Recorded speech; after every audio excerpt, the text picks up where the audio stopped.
आफूमा बोल्दिनँ मन नै लाग्दैन क्या, मनले मान्दैन कि बरु नमस्ते गर्नु, हातमा मिलाउनु, नछुइनु क्या। अरूको भाइब्रेसन के कामहरू के पर्न सक्छ त्यो हुन्छ होइन, आफूलाई एकदम चोख्याएर राख्नु। वही चीज़ है, इसलिए जो भी हमारी साधना वगैरह वो हम अच्छे से नहीं करता। इसमें एक सत्संग उसमें एक श्लोक है ना, उस श्लोक में कहा है कि उस श्लोक में उसी तरीके से बोला है कि ना, मानव जीवन का सर्वोत्तम कार्य और मानव जीवन का सर्वोत्तम लक्ष्य क्या होता है, मनुष्य के जीवन का सर्वोत्तम लक्ष्य क्या है, मनुष्य के जीवन का सर्वोत्तम उद्देश्य क्या है। उसमें उसी तरीके से बोला है ना, मनुष्याणाम शास्त्रार्थे किंचितम सिद्ध्यर्थे यथा तथामापि सिद्ध्यन्ते कंचितम, है ना। तो जितने भी हम अपने जीवन में जितने भी शास्त्र, मनुष्यों में से कोई एक ही व्यक्ति होता है जो परमात्मा प्राप्ति के लिए अपने जीवन को समर्पित करता है। अनेकों व्यक्ति है ना संसार में। तो उस श्लोक में इसीलिए लिखा है ना कि मनुष्याणाम सहस्त्रेषु किंचादित्यतम सिद्ध्यर्थे। शास्त्रों में और शास्त्रों मनुष्य, जितने भी मनुष्य हैं संसार में, उनमें से कोई एक ही परमात्मा प्राप्ति रूप सिद्धि के लिए प्रयास करता है, प्रयत्न करने वाला। और सिद्धों में कोई एक ही ऐसा व्यक्ति होता है जो उस परमात्मा के तत्व को जानता है, उस परमात्मा के तत्व को पहचानता है, उस परमात्मा के तत्व से अपने आप को जोड़ता है। और जबकि मनुष्य के जीवन का परमात्मा प्राप्ति का ही एकमात्र उद्देश्य होना चाहिए कि कर्म करते हुए हम परमात्मा की प्राप्ति कर सकें, परमात्मा के सानिध्य से जुड़ सकें, परमात्मा को आत्मसात कर सकें, अपने हृदय में उतार सकें। वही एक लक्ष्य होना चाहिए, है ना। पर हम हर क्षण कहाँ उलझे रहते हैं, भोग और शक्ति और काम वासना मनुष्य को परमात्मा की प्राप्ति का साधन में नहीं लगने देती ना। इन्हीं की वजह से हम साधन में नहीं लग पाते ना अपने जीवन में। इन्हीं की वजह से हम परेशान होते हैं, चिंतित होते हैं, घबराते हैं, अपने जीवन में स्थिर होकर साधना भी नहीं कर पाते, उपासना भी नहीं कर पाते, भक्ति भी नहीं कर पाते, कर्म भी नहीं कर पाते, क्योंकि हम भोगों के पीछे ही भागते रहते हैं, आसक्ति में भागते रहते हैं। और ये परमात्मा प्राप्ति के साधन है। जितने भी हमारे भौतिक जीवन में जो भी हमें प्राप्त होती हैं वस्तुएं, वो केवल परमात्मा प्राप्ति का साधन है, वो साधना नहीं है। पर हम उसे साधना समझ के उसी में लिप्त हो जाते हैं, इसलिए हम दुखी हैं। पशु की भांति ही तो है ना हमारा भी जीवन। फिर आहार, निद्रा, आलस्य, बस सोचते रहते हैं स्वप्न की दुनिया में, बिस्तर में पड़े पड़े मैं ऐसा करूंगा, वैसा करूंगा, जीवन में ये चाहिए, वो चाहिए, पर हम कुछ करते हैं। और अपने अमूल्य जो एकदम अद्भुत समय होता है, अपने जीवन का जो अमूल्य समय होता है, उसे खो देते हैं, उसे गवा देते हैं। उसे हम अपने पास नहीं रख पाते, उसे पकड़ भी नहीं पाते, उसे लेके चल भी नहीं पाते, और उसको आनंद में भी अपने उतार नहीं पाते जीवन के। फिर कैसे हम अपने जीवन में आगे बढ़ेंगे, कैसे हमारी भक्ति सफल हो, कैसे हमारी साधना सफल हो, है ना। ये बहुत कुछ चीज़ें हैं जो हमें समझना चाहिए। इसलिए मैंने वो बताया ना कि मनुष्य के जीवन का सर्वोत्तम कार्य क्या है, मनुष्याणाम सहस्त्रेषु किंचितम सिद्ध्यते। उसमें दूसरे श्लोक में दूसरी लाइन में भी लिखा है ना, सिद्धे नाम किंचनम वेति तत्वदा। तो बहुत ही कम ऐसे व्यक्ति होते हैं जो परमात्मा रूपी सिद्धि और परमात्मा के स्वरूप के तत्व को जानने का प्रयास करते हैं अपने जीवन में। और नहीं तो हर कोई व्यक्ति केवल आहार, निद्रा, आलस्य, स्वप्न में ही अपने जीवन को खो देता है। वो स्वप्न देखता है, मैं कल से साधना करूंगा, परसों से साधना करूंगा, कल से भक्ति करूंगा, परसों से भक्ति करूंगा, और वो अपने जीवन में कभी कुछ कर ही नहीं पाता।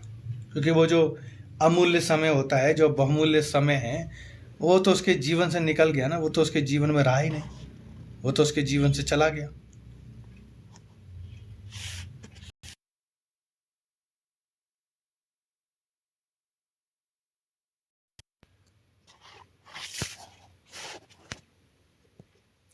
कैसे अपने जीवन को श्रेष्ठ बनाएगा। यही कुछ चीजें हैं जो हमारे जीवन में बाधाएं बनती। और यदि कोई व्यक्ति अपने जीवन में उत्तम कर्म करता है, कर्म करते हुए साधना करता है, उपासना करता है, भक्ति करता है, तो उसका फल भी उसको भी प्राप्त होता है ना, उसका मान बढ़ता है, उसकी प्रतिष्ठा बढ़ती है। पर अगर वो लोभ लालच में आके साधना उपासना ध्यान करता है कि नहीं मैं तो एकदम बहुत महान कार्य कर रहा हूँ, बहुत महान साधना कर रहा हूँ, तो मुझे उत्तम फल की प्राप्ति होनी चाहिए और मुझे प्रतिष्ठा प्राप्त होनी चाहिए, तो वो चाहत भी उसके जीवन में बाधा बन जाती है। क्योंकि जब उसके हिसाब से अनुकूल चीज़ें नहीं होती तो फिर उसकी साधना में भी मन नहीं लगता। इसलिए जहाँ कामना रहित भक्ति होती है वही भक्ति श्रेष्ठ, और जहाँ कामना युक्त भक्ति होती है वो व्यक्ति दुखी रहता है। इसलिए तो जो भी साधना करते हैं, पूजा पाठ करते हैं, वो इसलिए दुखी होते हैं ना, वो हर क्षण परमात्मा को कोसते रहते हैं। ओहो मेरे जीवन में इतना दुख है, परमात्मा ने दुख दे दिया, भगवान ने दुख दे दिया, मैंने भक्ति करना क्या शुरू किया, मेरी लाइफ में तो समस्या ही समस्या आ गई, मेरी नौकरी छूट गई, मेरा घर छूट गया, मेरे ये हो गया वो हो गया। वो इसीलिए होता है क्योंकि परमात्मा उसकी लाइफ को, हमारे फ़ोन में ऑप्शन होता है ना रीस्टार्ट करने का, फ़ोन अगर हैंग होने लगे तो उस मोबाइल को रीस्टार्ट करने का ऑप्शन है ना मोबाइल में, ठीक वैसे ही परमात्मा भी हमारे जीवन को रीस्टार्ट कर देते हैं ताकि हम फिर से नए तरीके से शुरू करें, नए तरीके से कुछ करें, नए तरीके से अपने जीवन को श्रेष्ठ बनाएं। इसलिए तो ये नवरात्रि, चैत्र नवरात्रि है, नया साल है।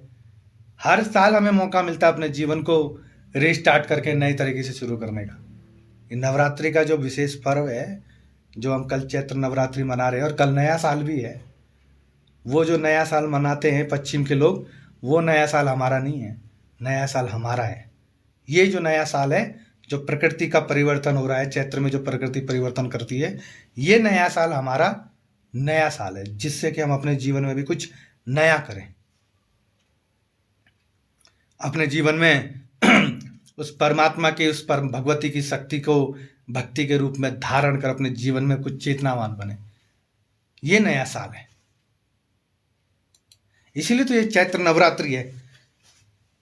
इसलिए तो ये 9 दिन जो है वो हमारी साधना के लिए है कि हम 9 दिन अपने आप को माँ भगवती के चरणों में अर्पण करें, अपने आप को परमात्मा के चरणों में सौंपें, अपने गुरु के सानिध्य में रहें और गुरु के बताए हुए मार्ग में चलते हुए, ध्यान साधना करते हुए अपने जीवन को श्रेष्ठ बनाएं, आनंदमय बनाएं, शक्ति से युक्त करें। इसलिए परमात्मा की प्राप्ति करने वाला साधन तो हमारे जीवन में पर्याय बनता ही नहीं है। हम उस साधन का उपयोग ही नहीं करते अपने जीवन में। हमारे पास सब साधन है, जो भी हमारी लाइफ में है वो सब साधन है, पर हम अपने जीवन के उस साधन का साधना में कैसे उपयोग कर रहे हैं ये मायने रखता है। समय भी हमारा साधन है, हमारी निद्रा भी हमारे लिए साधन है साधना करने का, क्योंकि निद्रा में सोते समय भी हम परमात्मा का स्मरण कर सकते हैं, सोते समय भी परमात्मा का ध्यान करते हुए सो सकते हैं। पर हम सोते समय क्या सोचते हैं, कल उससे बदला लेना है, उसने मुझे गाली दी, कल मैं उससे बदला लूंगा, उसने मेरे पैसे खा लिए, कल मैं उसके घर जाके झगड़ा करूंगा, अब उसने मुझे ऐसा बोला, मेरे व्यापार में ऐसा हो गया। सोते समय भी हम परमात्मा का ध्यान नहीं करते। अरे सोते समय तो उसका ध्यान करके सो सकते हैं ना, पर हम अपनी निद्रा को भी साधन होने के बाद भी साधना के रूप में यूज ना करके बाधा के रूप में यूज करते, फिर बोलते हमें नींद नहीं आई, तनाव हो गया, चिंता हो गई, दुख हो गया, परेशानी हो गई, फिर दौड़ते हैं इधर उधर डॉक्टर के पास कि मुझे नींद नहीं आ रही, अब दवाई दे दो। पर अगर हमने अपनी नींद रूपी साधन को साधना में लगाया होता तो दवाई की जरूरत पड़ती, नींद की गोली की जरूरत पड़ती, खाने की। यही साधना है। फिर भी हमारा मन क्या है, हमारा मन हर समय मान सम्मान खोजता रहता है, बड़ाई खोजता है। कोई मेरी बड़ाई करे, कोई मेरा मान सम्मान करे, मेरी प्रतिष्ठा के लिए कोई गाना गाए, और उत्तम कर्म में प्रवृत्त होने के लिए केवल विषय वासनाओं में सेवन में ही लगा रहता है। अपेक्षाएं तो बहुत श्रेष्ठ होती है हमारे जीवन की, हमारी इच्छाएं अपेक्षाएं बहुत है कि परमात्मा से भी, संसार से भी, परिवार से भी, और सबसे हमारी अपेक्षा होती है कि सब मेरा सम्मान करें, मान करें, मेरे वो करें, मुझे प्रतिष्ठा हो, सब कुछ हो, परमात्मा भी मेरे सारे कार्य बना दें। परंतु हमारा जो मन बड़ाई और प्रतिष्ठा की वृत्ति से जब अंदर उत्पन्न होने लगती है, जब वो अंतर मन में उतरते हैं, हम ध्यान चिंतन में उतरते हैं अपने जीवन के, जब हम स्वयं के भीतर उतरते हैं, तब भीतर ही वो सारी चीज़ें फलती फूलती हैं। पर अगर हमारे मन के ऊपर ही वो चीज़ें हावी रह जाएं, आत्मा में हमारे वो भक्ति ना उतरे, आत्मा में हमारा वो कर्म ना उतरे, तो भार मन ही मन में अगर वो कर्म रह जाए कि मैं बहुत धनवान हूँ, मैं बहुत ज्ञानी हूँ, मैं बहुत सुंदर हूँ, मैं बहुत श्रेष्ठ हूँ, मैं बहुत बड़ा भक्त हूँ, अगर वो शब्द उसके, वो भाव उसके मन में रह जाता है, तो मन में उसके दंभ का, पाखंड का, दिखावेपन का वो भाव आ जाता है। फिर वो ना तो श्रेष्ठ कर्म ही करता है, ना वो श्रेष्ठ भक्ति ही करता है, वो जो श्रेष्ठ क्रिया करनी चाहिए वो सब करना बंद कर देता है। केवल वो बाहरी रूप से दिखावा करता है, उसके जीवन में भक्ति भी बाहरी रूप से दिखावट ही रह जाती है, भीतर उसके भक्ति का भाव ही नहीं होता। और कर्म भी वो संसार को दिखाने के लिए करता है, देखो मैंने उसकी सेवा की, फोटो खिंचा दिया, मैंने उसको ये दान किया, मैंने उसके लिए ये किया, मैंने गुरु के लिए भी ऐसा कर दिया, मैंने आश्रम के लिए भी ऐसा कर दिया, है ना, मैंने मंदिर के लिए इतना दान कर दिया। वो केवल भारी दिखावटी कर्मों में बिजी हो जाता है। ये भी हमारे जीवन की साधना की बाधा है। इसकी वजह से भी हम परमात्मा के नजदीक नहीं पहुंच पाते। इन चीजों की वजह से भी हम अपने जीवन में श्रेष्ठता प्राप्त नहीं कर पाते। इसलिए तो मैंने उस श्लोक में बोला पहले ही कि काश्चित्यम सिद्ध्यर्थे परमात्मा सानिध्य, जो श्लोक है उसमें मैंने लिखा था, उसमें मैंने पढ़ा भी था कहीं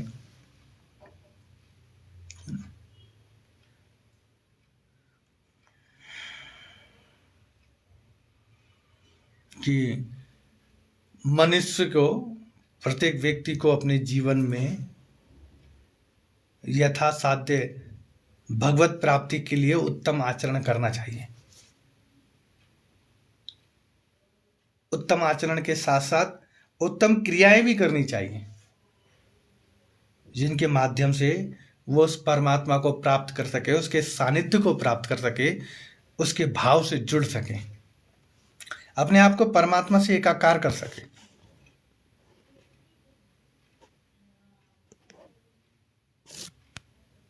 उसके लिए उत्तम कार्य करने चाहिए। उत्तम कार्य के साथ साथ उत्तम आचरण भी होना चाहिए, उसका भाव भी परमात्मा के प्रति भावयुक्त होना चाहिए, और जिसमें लौकिक कामना ना हो, जो केवल गुप्त भाव से कर्म करते हुए, ध्यान करते हुए, साधना करते हुए अपने जीवन को जीता है, वही व्यक्ति उच्च कोटि का योगी होता है, वही उच्च कोटि का साधक होता है, उसे ही उच्च कोटि की साधन प्राप्त होते हैं।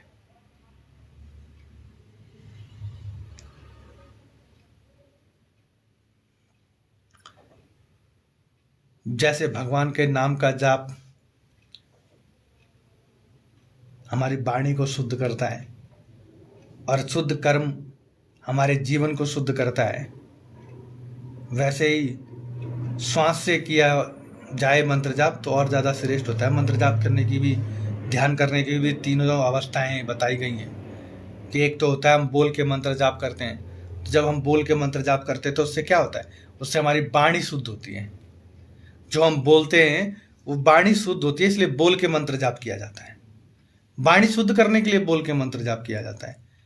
और जब हम मन ही मन श्वासों से मंत्र जाप करते हैं, धीरे धीरे बोल के करते हैं, सिर्फ हमारे कानों को सुनाई देता है, सांस के साथ मंत्र जाप करते हैं, तो जो हम श्वास ले रहे हैं उस श्वास की क्रिया भी श्रेष्ठ होती है, उस श्वास में भी शुद्धता आती है। और जब हम मन से मंत्र जाप करते हैं, मानसिक रूप से मंत्र जाप करते हैं, परमात्मा का स्मरण करते हैं, तो मन से किए जाने वाली मंत्र सबसे श्रेष्ठ होता है। उससे हमारा मन शुद्ध होता है और मन एकाग्रचित होकर एक परमात्मा की ओर गतिशील होता है। इसलिए भगवान के ध्यान सहित और निरंतर निष्काम भाव से भक्ति करते हुए, कर्म करते हुए और गुप्त रूप से सेवा करते हुए जो कार्य किया जाता है वही सर्वश्रेष्ठ कार्य है। इसलिए तो योगी वही है जो बाहरी दिखावे की जगह अपने भीतर परिवर्तन करने का प्रयास करता है, जो अपने भीतर ध्यान में उतरने की क्रिया करता है, जो अपने भीतर साधनात्मक भाव को प्रकट करता है। संसार क्या कहता है क्या नहीं कहता उस पर ध्यान नहीं देता वो, क्योंकि अगर संसार पर ही ध्यान देगा तो अपने जीवन को कब वो समझाएगा, कब वो अपने जीवन में श्रेष्ठता प्राप्त करेगा। संसार तो कहेगा ही। अभी तुम सोचो, एक बार क्या था, मैंने बताया था, एक व्यक्ति चितवन में रहता था और काठमांडू आया, और जब वो चितवन में था तो उसकी लाइफ ऐसी थी, दिन रात मौज मस्ती करना, ऐशो आराम करना, सब कुछ करना। एक दिन से उसके मन में भाव चला, चलो मैं पशुपतिनाथ जाता हूँ। पशुपतिनाथ आया, और जब कुछ दिन रहने के बाद जब वो घर गया तो गले में रुद्राक्ष की माला और माथे पे टीका चंदन लगाए हुए कुर्ता पहन के जब अपने घर की तरफ गया, तो जैसे ही वो बस से उतरा तो पड़ोस, आज सारे लोग उसे जानते थे, बस से उतरते ही सब लोग उसे देख रहे थे, इतने अचंभे से देख रहे थे कि ये जो गया था वही है या कोई और है। अब जब वो घर आया तो घर में भी घर वाले उसे पहचाने ही नहीं, ये कौन है बोल के। हम माँ रोना शुरू कर दे, पिता रोना शुरू कर दे, क्या हो गया है मेरे बच्चे को, पहले तो कैसा था, अभी ये टीका लगा के बैठा है, माला लगा के गले में टांग के बैठा है। रिश्तेदार भी आए, पड़ोसी भी आए, सब आए, और सब उसे एक हफ्ते तक बोलते ही रहे कि ये क्या किया तूने, ये क्या किया, तेरी तो अभी खेलने कूदने की उम्र थी, तेरी तो खाने पीने की उम्र थी, तेरी तो घूमने फिरने की उम्र थी, कहाँ ये भक्ति के भाव में लग गया तू पहले ठीक था कि दारू पीता था, गांजा फूकता था, कहाँ तू अब ये साधना उपासना ध्यान और भक्ति के मार्ग में लगा हुआ है।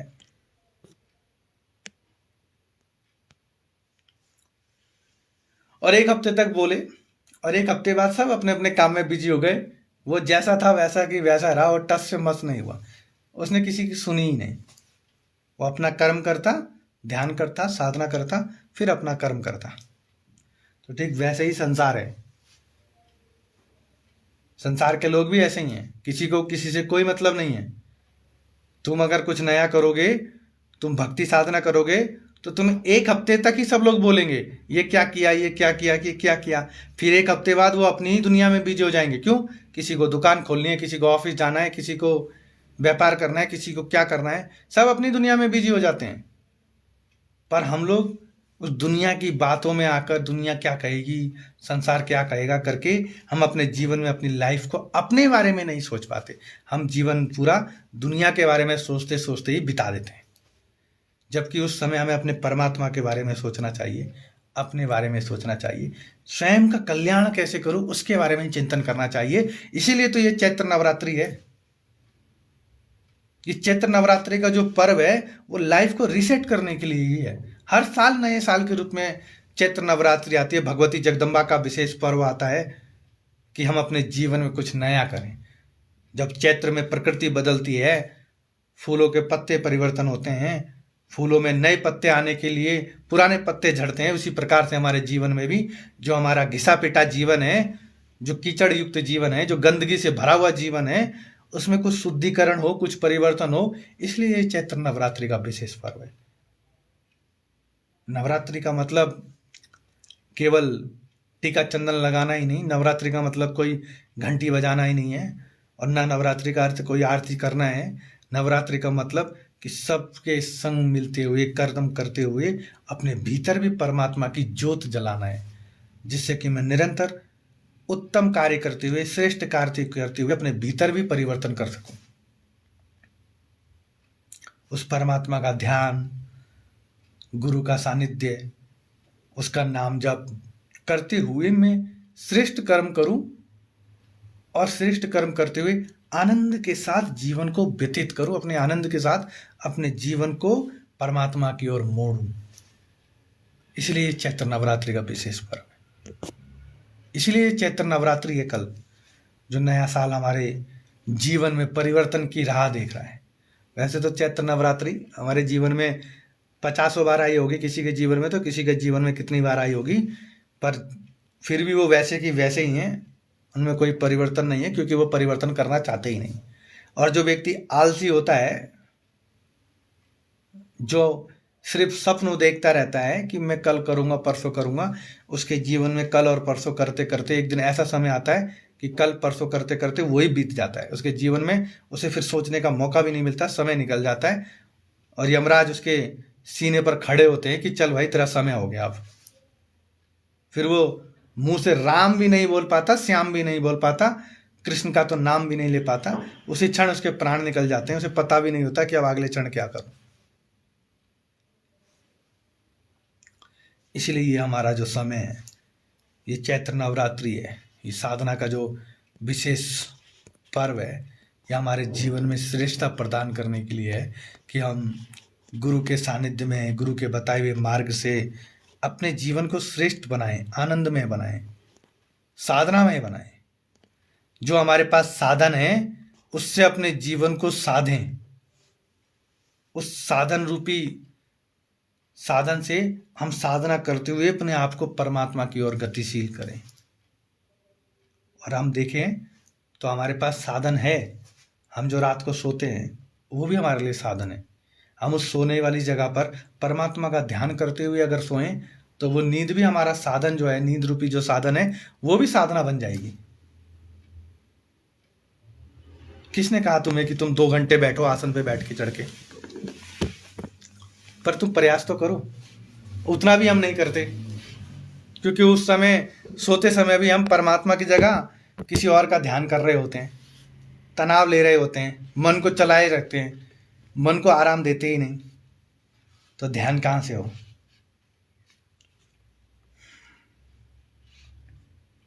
इसलिए तो अपने जीवन को सुंदर बनाने के लिए नवरात्रि के विशेष पर्व पर हम अपने जीवन को साधनामय बनाएं, आनंदमय बनाएं।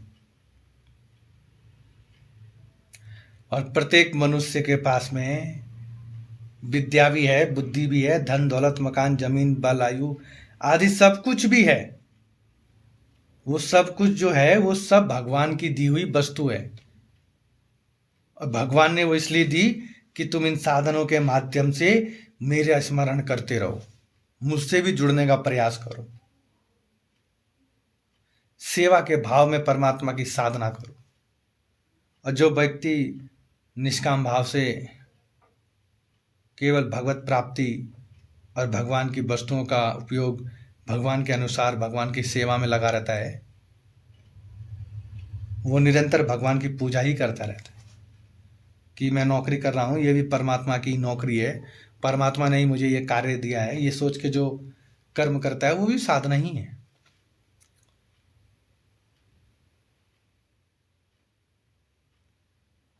और जो ऐसा नहीं करते, केवल वस्तुओं को अपना ममत्व मानकर उसके द्वारा इस नश्वर शरीर को सुख पहुंचाने में लगे रहते हैं, भोग वासना की पूर्ति में लगे रहते हैं, झूठ कपट और दंभ छल की चोरी में आदि में लगे रहते हैं, वो जीवन को सर्वथा दुरुपयोगी कर पाते हैं, वो अपने जीवन का उपयोग ही नहीं कर पाते।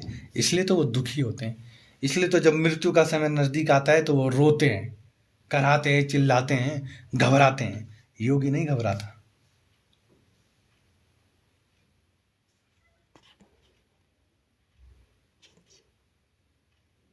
साधक नहीं घबराता, ध्यानी व्यक्ति भी नहीं घबराता, क्योंकि वो तो निरंतर अपने परमात्मा के ध्यान में मग्न रहता है। कर्म करते हुए भी उसका ध्यान परमात्मा पर रहता है। वही तो साधना है कि हम अपने जीवन को साधे कैसे, अपने जीवन को श्रेष्ठ कैसे बनाएं, अपने जीवन को आनंदमय कैसे बनाएं, अपने जीवन को चेतनावान कैसे बनाएं।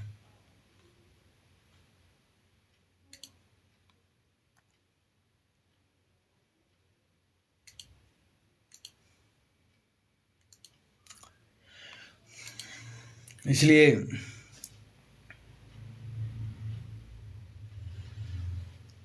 जब हम अपने जीवन के समय को दुरुपयोग करते हैं, अपने समय का सदुपयोग अपने जीवन में नहीं कर पाते, अपने जीवन को श्रेष्ठता की ओर नहीं लगा पाते, तो हमारे जीवन में दुख के अलावा कुछ नहीं बचता।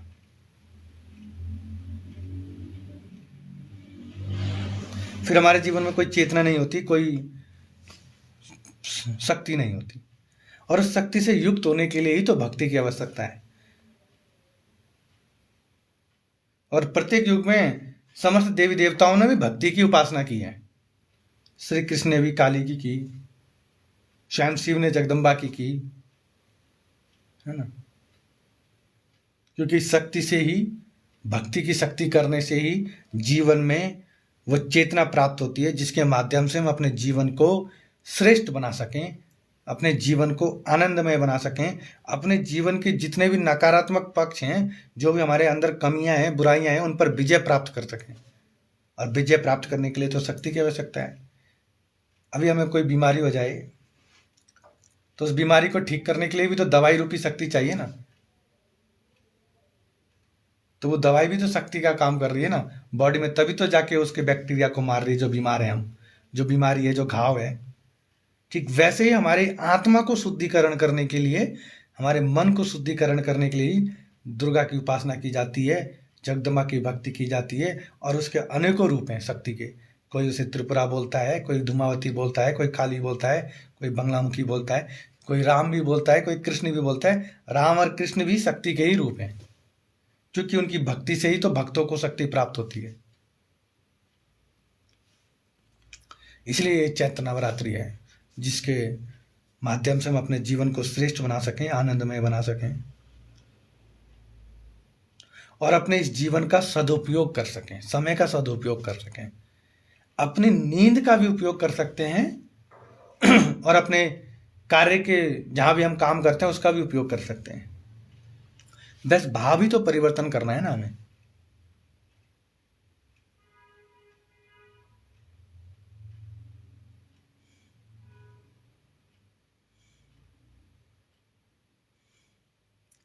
पाप कर्म करने वाले व्यक्ति से अच्छा जो भगवान का भजन करता है, देव आराधना करने वाला श्रेष्ठ व्यक्ति होता है। परंतु उसमें भी आत्म कल्याण नहीं होता। क्यों नहीं होता? जब तक उसके भीतर परिवर्तन नहीं होता,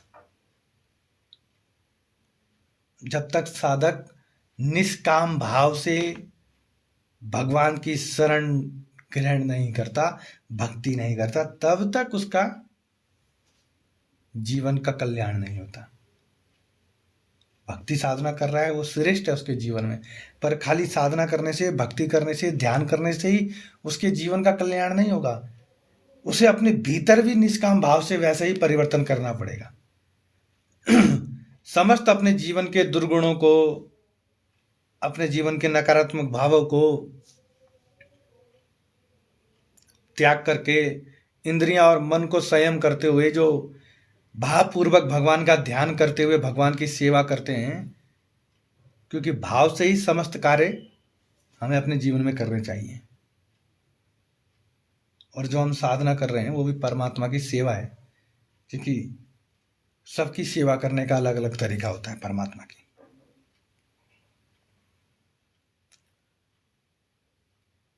और ये मनुष्य शरीर भी तो हमें भोगों की प्राप्ति के लिए नहीं मिला है, भोगों के साथ साथ में परमात्मा की सेवा करने के लिए भी मिला है। खाली ये खाने के लिए, सोने के लिए और 2 से 4 होने के लिए नहीं मिला है। ये जो मनुष्य रूपी जो शरीर है हमारा, ये शरीर हमें भोगों के साथ साथ योग करने के लिए भी मिला है, परमात्मा का योग होने के लिए, परमात्मा से युक्त होने के लिए भी मिला है, कि हम परमात्मा से अपना सामरस्य बैठा सकें, परमात्मा से अपने आप को जोड़ सकें। केवल भोग के पीछे ही नहीं भागें, भोग के साथ साथ योग भी करें। योग का मतलब उछल कूद भी नहीं करना है कि सांसा फांपा कर लिया हमने, बस प्राणायाम कर दिया, वो योग नहीं। योग का मतलब भाव युक्त भक्ति करते हुए परमात्मा के योग, मतलब परमात्मा से अपने आप को जोड़ सकें, उसकी कृपा प्राप्त कर सकें, उसके आनंद में हम उतर सकें, वो योग है। उससे योग मतलब युक्त हो सके, उस परमात्मा के सायुज्य में हम जुड़ सकें। और जो व्यक्ति अपने जीवन में नियमित रूप से, जो लोग साधना करते हैं, नित्य परम पूजा पाठ, संध्या वंदना, जप ध्यान आदि करते हैं, वो उनके जीवन का सबसे उत्तम है कार्य। परंतु उसमें भी सुधार बड़ी आवश्यकता होती है। केवल सुबह उठते ही माला जपना है, नित्य कर्म करना है, सब कुछ करना है, जल्दी जल्दी करना है, जल्दबाजी में करना है, हड़बड़ी में करना है, वो भी खराब है। इसलिए उसमें भी सुधार करना पड़ता है। जो अश्रद्धा पूर्वक केवल की जाती भक्ति है, जिसमें श्रद्धा नहीं होती, जो दिखाने के लिए की जाती है, जो लोग दिखाने के लिए, दूसरों के दिखाने के लिए साधना आराधना आदि क्रियाएं करते हैं, बस दूसरों को दिखाना है, उन्हें साधना कर रहे हैं हम, वो उत्तम फल देने वाली भी साधना नहीं होती जब तक उसके अंदर श्रद्धा नहीं होती, विश्वास नहीं होता, धैर्य नहीं होता, और आदि बुद्धि से जो साधना होता है वही फलदायक साधना है, उसे ही निष्काम भाव है। विषयों की प्राप्ति वैराग्य में, भगवान में अनन्य अनुराग, उसी को कहते हैं। तभी तो परमात्मा प्राप्ति होती है, तभी तो परमात्मा प्रत्यक्ष साधन बन जाते हैं साधक के जीवन में आकर।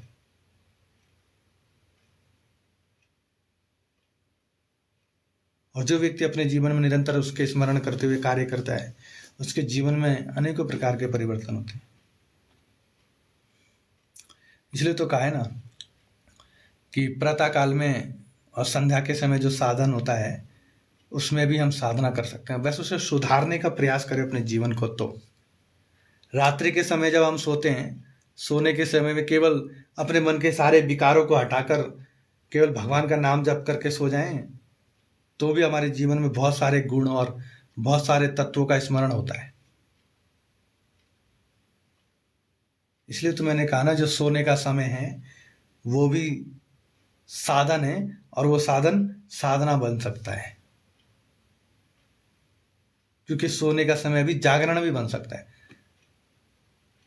सोना और जागना दोनों बराबर एक साथ हो सकता है, क्योंकि दोनों में भगवान की स्मृति बनी रहती है। पर हमारी मनुष्य की बुद्धि क्या होती है कि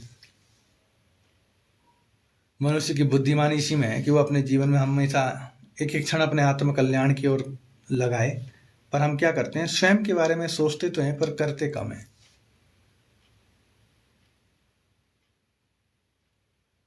और जब तक ही हम परमात्मा की ओर चल सकते हैं, जब तक ही हम अपने जीवन को श्रेष्ठ बना सकते हैं, जब तक ये जीवन है।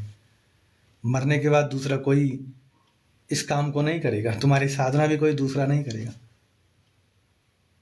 कोई तीसरा नहीं करेगा, क्योंकि तुम जो कमा रहे हो उसका भी यूज तो कोई और करेगा, तुम तो मरने के बाद करोगे नहीं। तुम घर बना भी लोगे तो उसका यूज भी कोई दूसरा करेगा, तुम तो करोगे नहीं मरने के बाद।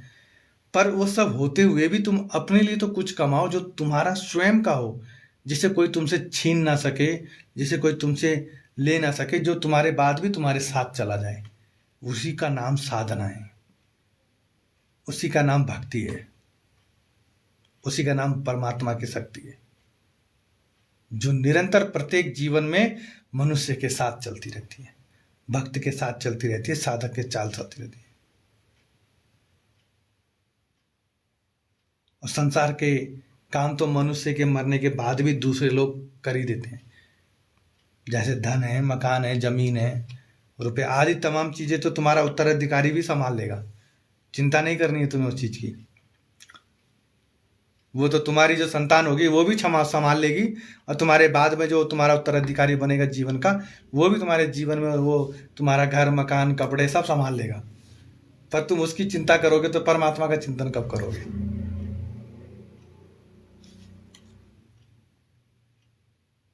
चिंतन करने ही है तो अपने आत्म कल्याण के लिए करो ना, जिसका मरने के बाद भी कोई उत्तराधिकारी नहीं है। और इस काम को हम जीते जी ही कर सकते हैं। यही मानव जीवन का सर्वोत्तम कार्य है। पर मनुष्य को यह ख्याल रखना चाहिए कि मैं कौन हूँ, किस लिए आया हूँ, मेरे जीवन का कर्तव्य क्या है, मेरे जीवन का उद्देश्य क्या है।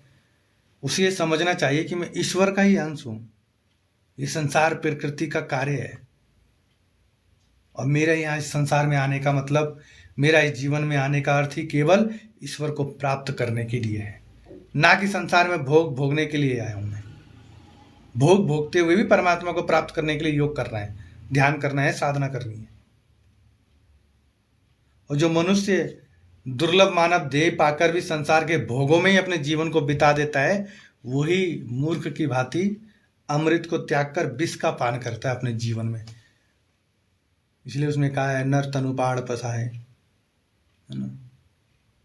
कबीर का एक दोहा था, उसमें उसने अपने दोहे में यही कहा था कि नर तनुपाण विषय मन देही, पलटी सुतोष सट विसलेही। जो नर अपने तन के विषय में ही निरंतर लगा रहे, अपने भोग में ही लगा रहे, तो वो अपनी सुख को भी पलटकर विष को ही हरण करता है। इसलिए हमारे जो नया साल, जो कल से चैत्र नवरात्रि का विशेष पर्व हमारे जीवन में आ रहा है, जो शक्तिमय महोत्सव हमारे जीवन में आ रहा है, जो आनंदमय महोत्सव हमारे जीवन में आ रहा है, उसे हम अपने जीवन में उतारते हुए, अपने जीवन में समझते हुए उस परमात्मा की ओर गतिशील हो सकें, उस आत्मा की ओर गतिशील हो सकें, उसे अपने जीवन में उतार सकें, उस साधना से, उस शक्ति से युक्त हो सकें। इसलिए ये नया वर्ष हमारे जीवन में नूतन वर्ष के रूप में शक्तियों से युक्त करने के 9 दिन के समय विशेष पर्व है, जिसे हम अपने जीवन में आत्मसात कर सकें। इसलिए नवरात्रि में अच्छे से हम साधना करें, अच्छे से ध्यान करें, और अपना समय 9 दिन ही सही, पर 9 दिन अपना समय, अपना मन, अपना भाव परमात्मा को अर्पण करें। कर्म करते हुए भी, कर्म नहीं छोड़ना है, कर्म करते हुए परमात्मा का स्मरण करें, ताकि हम पूरे साल शक्ति से युक्त हो सकें।